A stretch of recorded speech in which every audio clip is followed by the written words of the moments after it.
Lord, जय मसीह की। हम परमेश्वर का धन्यवाद करते हैं, आप लोगों का वेलकम करते हैं यीशु टीवी पर। और परमेश्वर का हम धन्यवाद करते हैं कि वो हमारे द्वारा अद्भुत तरीके से काम करते हैं और अद्भुत तरीके से हम परमेश्वर के वचनों में और उसके गवाहियों में परमेश्वर में बढ़ाते हैं। हम उसके लिए उसका धन्यवाद करते हैं। आज हम एक नई टेस्टमनी के द्वारा आप लोगों के सामने हैं और एक नई टेस्टमनी को हम आप लोगों के साथ शेयर करेंगे। मेरा विश्वास है कि इस टेस्टमनी के द्वारा भी आप बहुत सी बातें सीख पाएंगे और आप एक नई चीज को अपने अंदर रिसीव कर पाएंगे। आप देख पाएंगे कि हमें शैतान के हर एक षड्यंत्र से, शैतान की हर एक ताकत से हमें कैसे बचना है। और आज हम बात करेंगे, एक सिजोफ्रेनिया करके एक बीमारी होती है जिसमें डॉक्टर्स बताते हैं बहुत सारे लोगों में पाई जाती है और इस बीमारी का कोई इलाज नहीं है। डॉक्टर्स ने बहुत जगह रिसर्च किया है, बहुत जगह उसको ढूंढा है, लेकिन लोगों को इलाज नहीं मिला। और आप इसमें पढ़ सकते हैं कि इसके अंदर इस बीमारी के बारे में लिखा हुआ है और आप पढ़ सकते हैं कि उसमें क्या बताया गया है कि इस बीमारी का कोई इलाज नहीं है। और कई डॉक्टर्स तो इस बीमारी को भूतिया बीमारी भी कहते हैं। और ये बीमारी जो होती है लोगों के अंदर, ये बीमारी सुसाइड करने के लिए उनको फोर्स करती है। कई कई बारी लोग 50-50 बारी तक अपने आप को सुसाइड करने के लिए कोशिश करते हैं, मरने की कोशिश करते हैं, लेकिन डॉक्टर्स उसका इलाज नहीं कर पाते। कारण क्या है? हम लोग कितनी जगह पर जाते हैं, कितनी जगह पर हम लोग अपने ट्रीटमेंट्स को कराते हैं। कई बारी लोग निराश होकर तंत्र मंत्र, जादू टोनों वालों के पास भी चले जाते हैं, तांत्रिकों के पास भी चले जाते हैं, लेकिन क्या उन चीजों का हल निकल पाता है? क्या सच में उन चीजों से वो छूट पाते हैं? आपको हम आज एक जो टेस्टमनी बताने जा रहे हैं वो एक बहुत बड़ी टेस्टमनी है और ऐसी बहुत सी टेस्टमनी पहले भी बहुत लोगों ने शेयर की है। लेकिन आप देखिए, सुनिए, बहुत ध्यान से इस बात को समझें कि कोई भी बीमारी, यीशु मसीह ने कहा, केवल परमेश्वर के वचन में इस बात को लिखा है। परमेश्वर का वचन बताता है, पवित्र आत्मा के द्वारा परमेश्वर का वचन बोलता है कि जो भी बीमारी है वो सब दुष्ट आत्माओं से ग्रस्त होती है। आप लकवे के रोगी को ले लो, गूंगे की बीमारी की आत्मा वो दुष्ट आत्मा होती है। ऐसे ही ये जो बीमारी है ये भी दुष्ट आत्मा को दिखाती है। होता क्या है, पता नहीं होता तो हम डॉक्टर्स के पास भागते हैं, लेकिन इसका इलाज डॉक्टर्स भी नहीं कर पाते हैं। डॉक्टर्स क्या करते हैं, उनको नींद की दवाइयां देकर उनको ठीक करने की कोशिश करते हैं, लेकिन क्या इस बीमारी का इलाज डॉक्टर्स कर पाते हैं? क्या ये बीमारी केवल प्रार्थना के द्वारा ठीक हो सकती है? आइए हम इस टेस्टमनी को, एक बहन है सिस्टर प्रियंका, हम उनके थ्रू बताएंगे कैसे परमेश्वर ने उनके जीवन में काम किया। आइए हम उन्हीं के मुंह से इस टेस्टमनी को सुनते हैं। जी, praise the Lord Priyanka. Praise the Lord जी, और हम जानना चाहेंगे कि क्या प्रॉब्लम थी आपको। आप शुरू से क्रिश्चियन हैं? शुरू से आप या अन्य जातियों से आप? मैं शुरू से क्रिश्चियन हूँ, बॉर्न क्रिश्चियन हूँ। बॉर्न क्रिश्चियन है आप? जी। मेरे मम्मी पापा भी, मेरे नाना नानी भी हैं, मतलब बहुत आगे तक के हम क्रिश्चियन हैं। अच्छा। लेकिन उसके बाद भी हम मसीह में नहीं थे अभी तक। और अभी मसीह में जब आए थे हम, तो उससे मेरी बीमारी में मुझे छुटकारा मिला था। जब मैं चंगी हुई थी, मेरे को चंगाई मिली थी, तभी मेरी मम्मी ने जाना था कि क्या है मसीह। तो मतलब आपको नहीं पता था कि यीशु मसीह ठीक भी कर सकते हैं? नहीं। अच्छा, ये बात नहीं पता थी। तो हम प्रभु का धन्यवाद करते हैं कि उन्होंने इस बात को जाहिर करा। और जब आप नहीं थे प्रभु में तो फिर आप क्या करते थे? आपको क्या प्रॉब्लम थी? मेन प्रॉब्लम क्या थी? मेन प्रॉब्लम ये थी, मेरे पापा मम्मी हैं वो अलग हो गए थे किसी कारण से। तो पापा मम्मी के अलग होने के बाद डिप्रेशन होता ही बच्चों में आता है। तो मेरी बड़ी सिस्टर है जो मुझसे, उसको प्रॉब्लम हुई, उसको फिट्स पड़ने लगे और उसको यही डॉक्टर ने बीमारी बताई कि मल्टीपल डिसऑर्डर्स करके, और वो उसकी पोजीशन चेंज होती थी और उसको फिट्स भी पड़ते थे। उसको देख देख के मेरे माइंड ने कैच करा और मेरे को भी सेम वही प्रॉब्लम हुई। लेकिन मुझे फिट्स नहीं पड़े कभी भी, लेकिन हाँ मेरे को प्रॉब्लम सेम उसके जैसी हुई। मेरी पोजीशन चेंज हो जाती थी। अभी जैसे मैं सोना हूँ तो थोड़ी देर बाद मैं कुछ और बन जाती थी, और कभी मैं 2.5 साल का बच्चा बन जाती थी, कभी मैं 6 साल की बच्ची बन जाती थी। हर दूसरे महीने अपना बर्थडे बनवाना और सबको मारना पीटना, मतलब ऐसी सिचुएशन में मैं आ गई थी। तो मेरी मम्मी बहुत परेशान थी। मतलब आपको नहीं पता था कि क्या हो रहा है? नहीं। अच्छा। मेरे को नहीं पता था। मेरे को बल्कि ये लगता था कि मैं 2 साल की 2.5 साल की बच्ची हूँ और मैं उसी तरीके की हरकतें करती थी अपनी मम्मी के आगे, जबकि मैं उस टाइम पे मैं भी 14 या 13 इयर्स की थी। और मैं अपने आप को 2 साल का 2.5 साल का बच्चा बताती थी और मेरी मम्मी को परेशान किया करती थी मैं बहुत ज़्यादा। हम 2 सिस्टर थे जो हम दोनों ही सेम बीमारी में घिरे हुए थे। तब तक मेरी मम्मी को ये नहीं पता था कि हमें इस तरीके से चंगाई मिल सकती है। तो मतलब आप क्या क्या करती थी, क्या होता था आपको, क्या कैसे मतलब कंट्रोल नहीं होता था माइंड पे? नहीं, बिल्कुल भी कंट्रोल नहीं। अपना सर दीवारों में दे के मारती थी जब तक खून ना निकल जाए। ब्लड दीवार पे यूं करके यूं गिरता था, अपने आप को खून खान कर देना। सामने वाले को भी मैंने अपनी छोटी सिस्टर को गिलास से सर पर फाड़ दिया था, सर फाड़ दिया था उसका गिलास मार के। और अपनी मम्मी को बहुत मारती थी, अपने आप को कट लगाए मैंने यहाँ पे ब्लेड से, कांच के बर्तनों तो से। निशान होंगे आपके तो वहाँ पे? निशान होंगे अभी भी, बहुत सारे निशान है, देखिए अभी भी कट है बहुत। निशान गिने नहीं जा सकते हैं इतने इसमें। छोटे टाइम के 14-15 इयर्स की थी आप। बहुत मारा मैंने अपने आप को। मैं ये जो स्विच बोर्ड होते हैं इनके अंदर भी उंगलियां डाली है मैंने, लेकिन पता नहीं मुझे करंट कैसे नहीं लगा, लेकिन मैंने उंगलियां डाली हैं। प्रभु यीशु ने यहाँ पर बिठाना था ना आपको, प्रभु ने अपनी महिमा को लेना था और प्रभु ने इस चीज को दिखाना था कि कैसे वो हमारे जीवन को बचा सकते हैं और कैसे अपनी महिमा को वो ले सकते हैं। तो फिर आपकी मम्मी ने यीशु मसीह को तो एकदम नहीं जाना होगा, उससे पहले बहुत कुछ किया भी होगा। यीशु मसीह में तो नहीं कह सकते, लेकिन हाँ हम बचपन से ईसाई हैं, हमारे घर में क्रिसमस वगैरह सब मनाया जाता था। ऐसा नहीं है कि हम कभी किसी मूर्ति के आगे झुकते थे, हमने कभी प्रसाद नहीं खाया, कभी हम मूर्ति के आगे नहीं झुके। और मम्मी पापा ने हमेशा हमको ये सिखाया कि हमारा एक ही खुदा है, यीशु मसीह है। हम प्रार्थना भी करते थे, लेकिन जो एक होना चाहिए ना विश्वासी, जो एक मजबूती से लड़ना होता है जिससे चंगाई मिलती है, वो नहीं था। हमें पता कि ऐसा सब कुछ भी हो सकता है। तो वो सब कुछ मेरी मम्मी को जब पता चला, जब मेरी एक बहन चली गई। अच्छा, आपकी जो बड़ी सिस्टर थी वो सेम प्रॉब्लम थी, उसकी डेथ हो चुकी है। उसकी डेथ हो गई। उसने दवाइयाँ मेडिसिन खा ली थी, उसने उसको मेडिसिन से उसकी डेथ हो गई। मेडिसिन मैंने भी बहुत खाई है। देखिए, मैं इस बात पर थोड़ा सा बताना चाहूंगी कि दुष्ट आत्माएं इतनी ज्यादा एक्टिव है ना, इतनी ज्यादा जोर पर होती हैं, इतनी पावरफुल होती हैं कि यदि आप एक सही तरीके से यीशु के पीछे नहीं चलते या आप यीशु को नहीं जानते, तो वो क्या करती है, वो आपको ले जाती है। और तब तक ये लोग विश्वास में भी नहीं थे, यीशु मसीह को नहीं जानते थे। ये बता रही है कि इनकी जो बड़ी सिस्टर थी उनको ये सेम प्रॉब्लम जो इनको हुई, उनको वो सेम प्रॉब्लम थी और जिसकी वजह से उनकी डेथ भी हो गई। तो मैं आपको बताना चाहती हूँ कि अगर उनका ट्रीटमेंट डॉक्टर्स कर पाते या उनका ट्रीटमेंट यीशु मसीह के थ्रू हुआ होता तो शायद बच जाती, लेकिन वो यीशु मसीह तक ये लोग तक पहुंचे नहीं थे। तब तक इनके घर में यीशु मसीह का नाम नहीं पहुंचा था, मसीह में नहीं थे, ईसाई थे। आज जो हम लोग बड़ा कहते हैं ना ईसाई बना रहे हैं, ईसाई बना रहे हैं, इस बात पे आप गौर करें कि ईसाई थे लेकिन यीशु मसीह को नहीं जानते थे।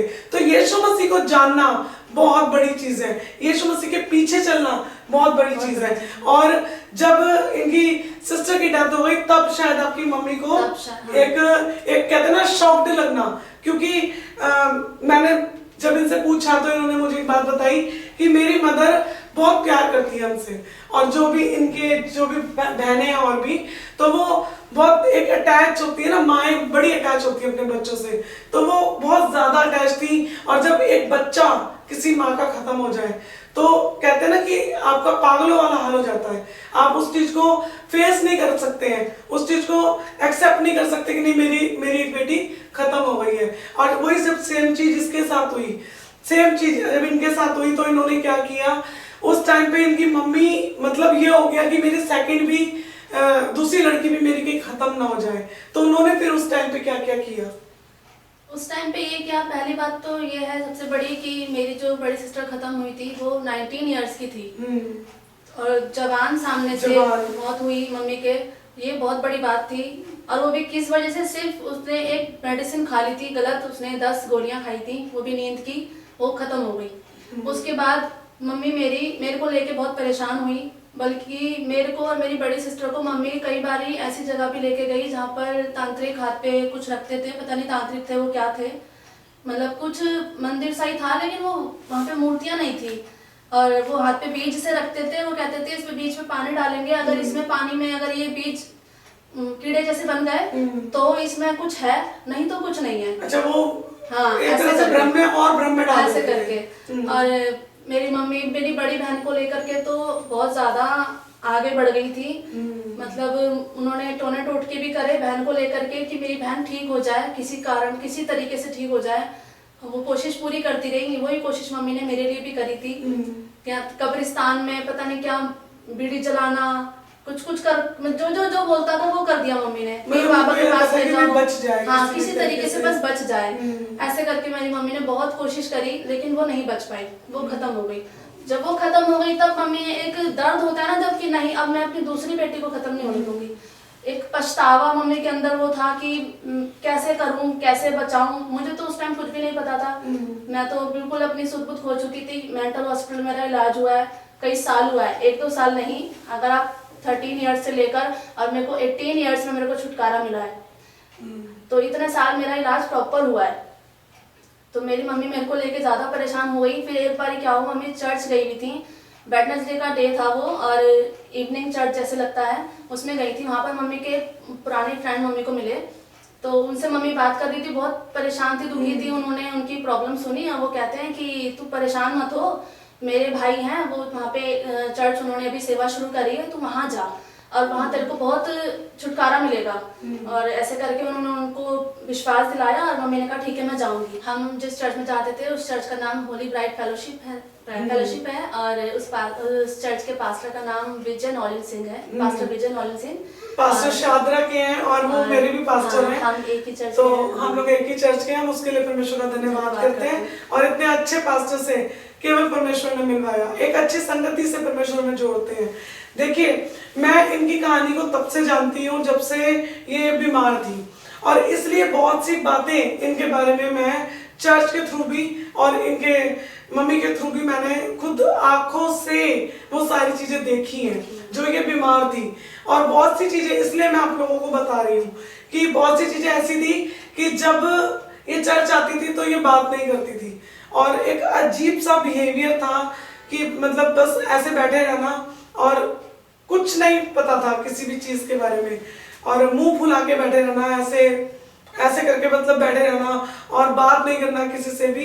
लेकिन जब हम लोग बात करते थे तो ये हमसे बात नहीं करती थी, डरती थी।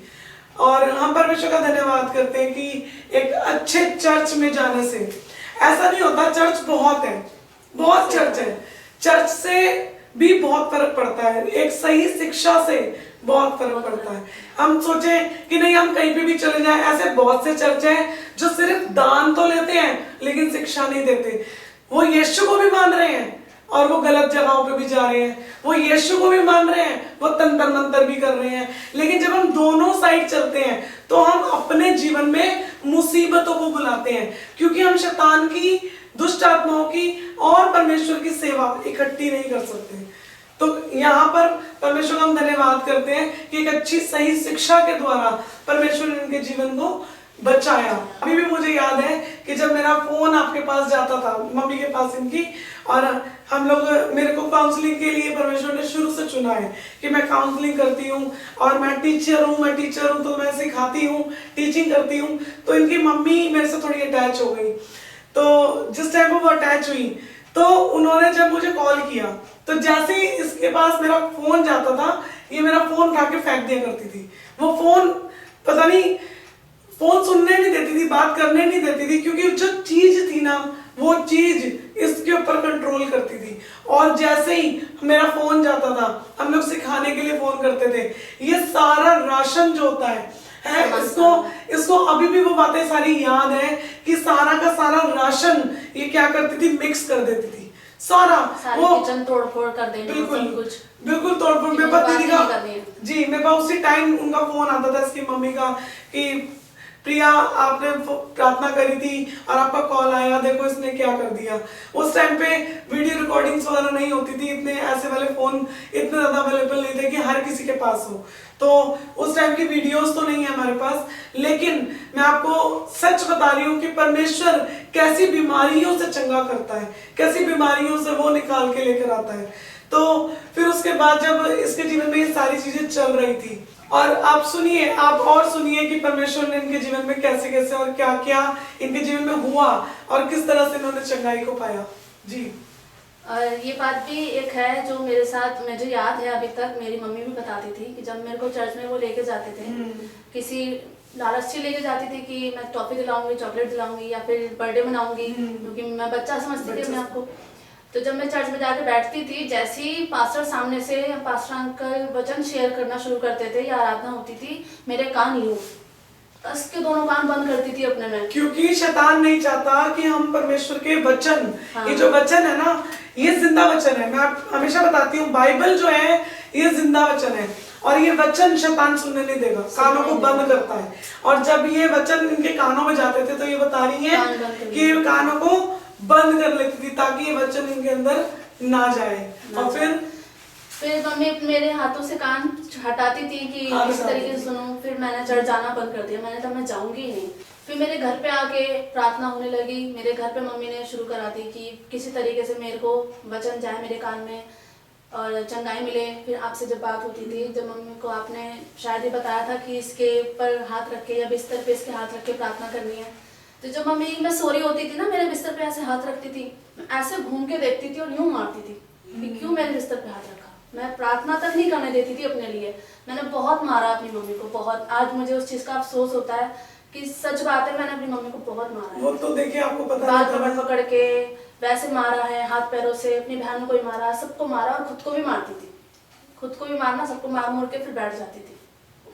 इसमें मेरे को शांति मिलती थी मारपीट में, क्योंकि वो दुष्ट आत्मा का काम था। हाँ। वो स्पिरिट जो थी वो ऐसा करने के लिए मजबूर करती थी। और कभी ऐसा होता था ना, जैसे एक दिन ऐसे चला गया, खाली कुछ नहीं हुआ, तो ऐसा लगता था जैसे कुछ हुआ नहीं, खाली खाली है, कुछ होना चाहिए, ऐसा लगता था। शैतान दिमाग को अपने आप ही जाके छत पे बैठ जाना, छत पे जाके बैठ के अपना सर मारते रहना, फोड़ के खुनन खान करके फिर नीचे आती थी। और मैंने ये भी सुना था कि जिस टाइम पे ये सारी चीजें होती थी तो कई बार आप छज्जे से भी लटक जाती थी, रेलिंग से। सेकंड फ्लोर का जो सेकंड फ्लोर होता है शायद, वहाँ उसके ऊपर बाहर रेलिंग पे लटक गई थी मैं ऐसे करके।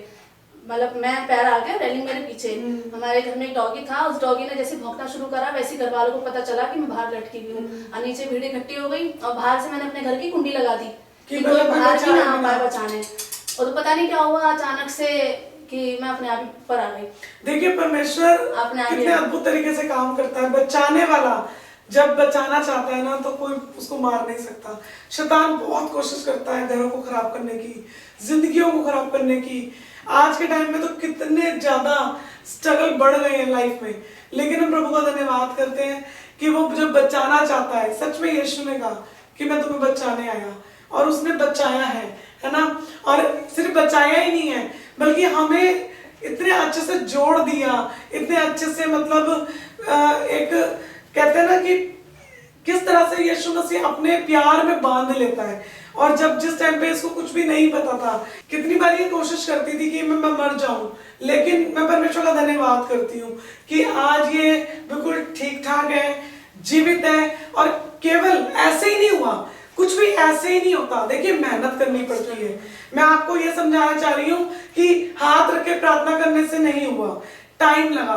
कई बारी जब हम लोग इतनी गलतियां कर देते हैं, टोना टोटका तंत्र मंत्र, और इधर भाग उधर भाग, जानते नहीं है यीशु मसीह को या जानना भी नहीं चाहते, तो वो करने के लिए ना परमेश्वर हमारे जरिए बनाता है।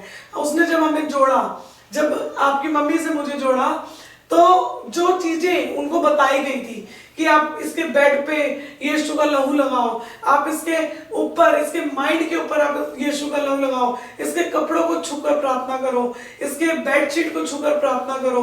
और फिर ये धीरे धीरे धीरे धीरे परमेश्वर ने इसको हील करना शुरू किया। कैसे कैसे किया था प्रभु ने? जब मेरे लिए प्रार्थना होनी शुरू हुई थी, तब मेरे को एक और बीमारी ने झगड़ा था। हाँ। मेरे को बोन टीबी हो गया था। बोन टीबी, इतना बड़ा फोड़ा हो गया था, रीढ़ की हड्डी में पीछे इतना बड़ा फोड़ा हो गया था। उसमें मेरे को बहुत पेन होती थी, मैं सीधी लेट भी नहीं पाती थी। फिर मम्मी ने कहा कि नहीं, मैं अब प्रभु यीशु मसीह पे विश्वास करूंगी क्योंकि वो चंगा कर सकते हैं। तो मेरे को मम्मी लेके जाती थी, दवाई मेरे को मेडिसिन खिलाई है टीबी की, मेरा 6 महीने इलाज प्रॉपर हुआ है। लेकिन ये बड़ी बात है कि बहुत कम होता है कि पूरा ट्रीटमेंट होने के बाद भी टीबी खत्म हो जाए।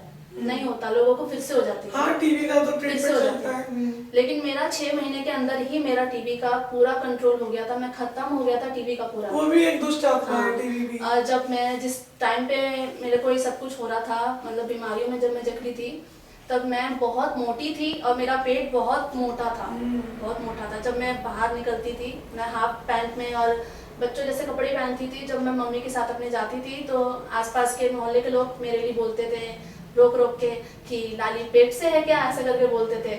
तो मम्मी कहती थी नहीं बेटा बीमार है ये। तो कई लोग तो मेरे लिए ये भी कहते थे कि ऐसे कि तो भगवान मट्टी संगवा दे, ऐसे करके बोलते थे। तो मेरी हाँ कि मर जाए इससे अच्छा तो, क्योंकि मेरी हालत इतनी बुरी हो चुकी थी कि मैं आधी रात को 2-2, 3-3 बजे भी घर से बाहर जाया करती थी और जाके बैठती भी कहाँ थी, कूड़े के ढेर पे, कूड़े के ढेर पे बैठती थी और उस गली मोहल्ले के लड़के, जवान लड़के मुझे घेर कर लेके वापस घर लेके आते थे। जबकि ऐसा शायद ही हो कि कोई ऐसे हालत में लड़की को कोई वापस छोड़ने जाए, कोई नहीं छोड़ता। लेकिन ये बहुत बड़ी गवाही है सच में मेरे लिए कि इतनी बार मेरे को बचाया है प्रभु ने। बहुत सारे बुरे हादसे हो सकते थे मेरे साथ। मैं रेलिंग्स पे जब चढ़ी थी तब मैं नीचे गिर सकती थी, बोर्ड में उंगली डाली मेरे को करंट लग सकता था, हाथ काटे कोई नस कट सकती थी, जब बाहर भागी कोई लड़का पकड़ के मेरे साथ कुछ भी कर सकता था। लेकिन बहुत सारी चीजों से मुझे बचाया प्रभु ने, क्योंकि आज महिमा लेनी थी प्रभु ने। मैं प्रभु का धन्यवाद करती हूँ। फिर जब मेरे को टीबी से मेरे को चंगाई मिली, 65 केजी से मेरा 35 केजी पे वेट पहुंच गया था। और फिर मेरे को किसी ने बोला कि अब नहीं बचेगी ये, खत्म हो जाएगी, बिल्कुल नहीं उम्मीद थी। और मैं 7 दिन हॉस्पिटल में भी एडमिट रही थी। फिर टीबी की बीमारी से जब मेरे को चंगाई मिली, उसमें भी मेरे को यही बोल दिया था कि मैं नहीं बच सकती। और इससे पहले भी एक बार मेरे साथ ऐसे हुआ था जब डॉक्टरों ने मेरे लिए जवाब दे दिया था कि नहीं बच सकती। मैं 7 दिन हॉस्पिटल में एडमिट रही थी। 7वें दिन जब मेरे को होश नहीं आ रहा था, डॉक्टर ने ये बोला था अगर होश नहीं आता है तो फिर हमें कोई उम्मीद नहीं है। मैं प्रभु का धन्यवाद करती हूँ कि मेरे को प्रभु ने एक बार नहीं, 2 बार नहीं, बल्कि 3 बार बचाया। एक बार बचपन में मैं छोटी सी थी, मैं नाले में गिर गई थी। मेरे को बार बार मरने की या मारने की कोशिश हुई है कि मैं मर जाऊं, लेकिन प्रभु का धन्यवाद करती हूँ कि मैं आज तक जिंदा हूँ। और आज मैं 29 ईयर्स की हूँ अभी। अब मुझे छुटकारा मिले हुए भी, मैं 18 साल की थी तब मुझे छुटकारा मिला था। मैंने 18 साल का जन्मदिन अपना अच्छे से मनाया है अपने होशो हवास में कि मैं ठीक हूँ, ठीक थी मैं। तो मैं प्रभु का धन्यवाद करती हूँ। मेरी मम्मी ने चंगाई को ऐसे पाया कि जब मम्मी मेरे लिए दुआ करती थी, प्रार्थना करती थी, मैं ठीक नहीं होती थी, दवाइयाँ भी खाती थी और बल्कि और ज़्यादा मैं मम्मी को परेशान करने लगी थी। फिर मेरी मम्मी ने कहा कि अब मैं इसको दवाइयाँ नहीं खिलाऊंगी, क्योंकि जब मेरा प्रभु जिंदों में, मुर्दों में जान डाल सकता है, जिंदा कर सकता है, तो मेरी बेटी जिंदा है, वो इसे भी ठीक कर सकता है। मेरी मम्मी ने मेरी मेडिसिन छोड़ दी थी कि मैं नहीं खिलाऊंगी, वैसे प्रभु तेरे हाथ में है। मेरी मम्मी घुटने टेक के रोई उस दिन और रो करके मम्मी ने वो दवाइयाँ छोड़ दी। मेरे को एक भी दवाई नहीं देती थी और मैं मांगती थी अपने मुँह से कि मुझे दवाई दे दो, मुझे सोना है। मुझे नींद नहीं आती थी बिना नींद की दवाई खाए। मैं पूरी रात जागना, दिन भर जागना, अगर नींद की दवाई नहीं दी तो। और सोती नहीं थी तो हाथ पैर मुड़ जाते थे, क्रैम्प आते थे बॉडी में, फिर इंजेक्शन लगाने के लिए डॉक्टर के पास ले जाना पड़ता था। मम्मी ने दवाई लेनी छोड़ दी मेरे को कि अब नहीं दूंगी मैं दवाई जब तक मेरा प्रभु चंगा नहीं करेगा। मेरा प्रभु सामर्थ्य है और तरस खाएगा मुझ पे, तरस खाने वाला है। एक बेटी मेरी गलती की वजह से चली गई, दूसरी नहीं जाने देंगी, ऐसे करके मम्मी ने बोला कि दूसरी नहीं जाने दूंगी मैं। मेरा प्रभु माफ करने वाला प्रभु है, मैंने पछतावा करा है तो वो इसको चंगा करेगा। ऐसे करके मम्मी ने विश्वास के साथ प्रार्थना करी। आपने भी कहा कि इसके ऊपर हाथ रख के दुआ करो। फिर एक दिन ऐसा हुआ था, क्रिसमस से एक रात पहले मेरे को अपनी उसमें होश आया। मैंने बोला मम्मी मैं कहाँ हूँ और क्या कर रही हूँ, ऐसा करके बोला मैंने। मुझे कुछ याद नहीं था जहाँ पे हम रहते थे, कहाँ रह रहे हैं। तो 2 वर्ड बोले मैंने, 2 वर्ड बोल के दोबारा से मेरे को वही पोजीशन में चली गई मैं कि मतलब मुझे कुछ याद नहीं है। तब मेरी मम्मी ने बहुत धन्यवाद करा कि एक झलक ही सही मुझे मेरी बेटी का असली चेहरा दिखा। उसके बाद धीरे धीरे मेरे को इम्प्रूवमेंट मेरे अंदर आना शुरू हो गया। बिना मेडिसिन के मेरे को चंगाई मिलनी शुरू हो गई। जब तक मेडिसिन खा रही थी तब तक मेरे को कोई आराम नहीं मिल रहा था। देखिए सच में डॉक्टर्स जीवन नहीं दे सकते, जीवन प्रभु डॉक्टर सच में कुछ नहीं कर सकते, क्योंकि वो तो अपनी शिक्षा के अनुसार, जो दुनियावी शिक्षा है, जो दुनिया के अंदर हम स्टडी करते हैं उसके अनुसार वैसा ही विश्वास करते हैं, वैसा ही सिखाते हैं, वैसा ही रिसर्च करते हैं और वैसा ही वो आपका इलाज भी करते हैं। लेकिन परमानेंट जो इलाज है वो केवल यीशु मसीह कर सकते हैं। और इतना बेहतर तरीके से प्रभु ने इनके जीवन को बचाया, और केवल बचाया ही नहीं बल्कि बिल्कुल बदल दिया। और आज तो ये मैरिड है और परमेश्वर ने इनको एक बेटा और एक बेटी भी दे रखी है। ऐसी कंडीशन में परमेश्वर ने शादी भी होने दी और बच्चे भी होने दिए। देखिए, ऐसी कंडीशन किसी को पता लगे ना तो कोई शादी नहीं करता। किसी को पता लग जाए कि एक इतनी बड़ी बीमारी से आप निकल कर आए हो, और वो भी ये तो मेंटल हॉस्पिटल में भी रही मेंटल है। हॉस्पिटल में इलाज हुआ है, इभास शादरा में हॉस्पिटल है, सर्च कर सकते हैं। उसमें मेरा कई साल एडमिट भी रही हूँ, इलाज भी हुआ है रेगुलर। बताइए, एक मेंटल हॉस्पिटल में ट्रीटमेंट होना और वहां पर बंद रहना, बल्कि आप बता रही थी कि वहां पर बांध के ट्रीटमेंट किया जाता था। हाँ, है ना? बांध के करा जाता था, लेकिन मेरे को कभी शॉक नहीं लगे, प्रभु का धन्यवाद है। लेकिन जब मैं वायलेंट होती थी तब मुझे चुन्नियों से या रस्सियों से बांध दिया जाता था। हाँ, तो उसी टाइम परमेश्वर ने उनके जीवन में बड़ा और अद्भुत काम किया, और जब ये वहां से निकली, आप मानेंगे, विश्वास करेंगे कि ऐसे टाइम पर कौन सा लड़का या कौन शादी करेगा। देखिए, मैं भी शायद हूं तो डर जाऊंगी ना कि क्या चीज है, कहीं दोबारा अटैक ना, लेकिन ये विश्वास होता है, ये एक अद्भुत काम होता है जो प्रभु ने इनके जीवन में किया। और आज ये बेटा और बेटी से परमेश्वर ने इन्हें आशीषित किया है, हम उसके लिए परमेश्वर का धन्यवाद करते हैं। तो आज की हमारी गवाही के लिए परमेश्वर का हम धन्यवाद करते हैं। परमेश्वर इस गवाही के द्वारा अद्भुत रीति से आपके जीवन में और काम करे, और इस गवाही के द्वारा परमेश्वर आपसे बोले और बात करे। सबको जय मसीह की, प्रेज द लॉर्ड।